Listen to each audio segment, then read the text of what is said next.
नागिन का बदला। एक गांव के पास एक कुआं था जिसे लोग नागिन का कुआं कहते थे। गांव के लोग जानते थे कि वहां नागिन का वास है और उसे छेड़ने वाला कभी वापस नहीं आता। शिल्पा जो नई नई बहू बनकर इस गांव में आई थी तो सबसे उस रहस्यमय कुएं और नागिन की कहानी को सुना करती थी। उसकी सास कमला देवी हर रोज उसे चेतावनी देती, शिल्पा गांव के कुएं के पास मत जाना, वहां नागिन का साया है।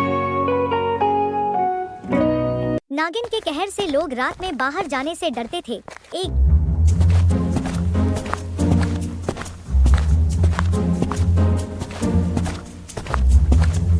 दिन शिल्पा को कुएं के पास एक सोने की चूड़ी दिखाई दी। उसने सोचा, इस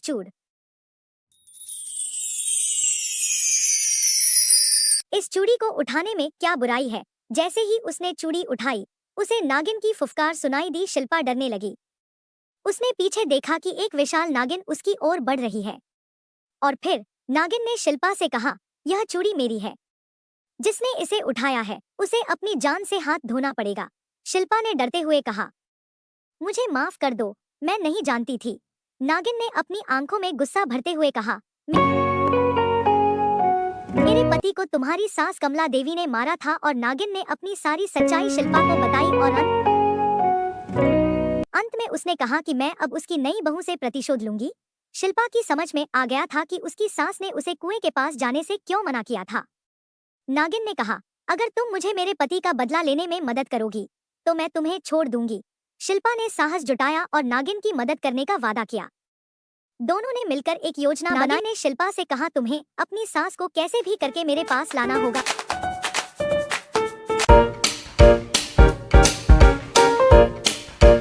अगले दिन शिल्पा अपनी सास से जाकर कहती है कि उसने कुएं के पास सोने की चूड़ी देखी, मगर अपने मुझे कुएं के पास जाने से मना किया था तो मैं वहां नहीं गई। इस पर शिल्पा की सास बोली, कहाँ है वह सोने की चूड़ी। तब शिल्पा ने कहा, आप मेरे साथ चलो। उस रात शिल्पा अपनी सास को कुएं के पास ले गई।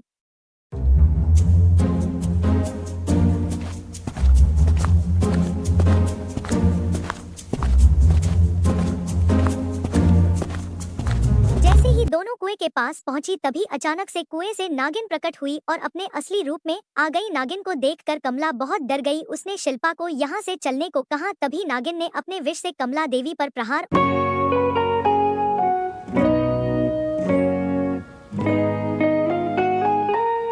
और उसे डस लिया और उसे उसके कुकर्मों की सजा दी। शिल्पा ने नागिन से कहा, अब तुम चैन से रह सकती हो, मैंने तुम्हारा बदला पूरा कर दिया है। नागिन ने शिल्पा को धन्यवाद दिया और कहा, अब तुम इस गांव में बिना किसी डर के रह सकती हो। तब से कुएं के पास कभी कोई अनहोनी नहीं हुई। नागिन कुआं छोड़कर कहीं दूर चली गई और फिर तब से शिल्पा और गांव वालों ने शांति से अपना जीवन व्यतीत किया।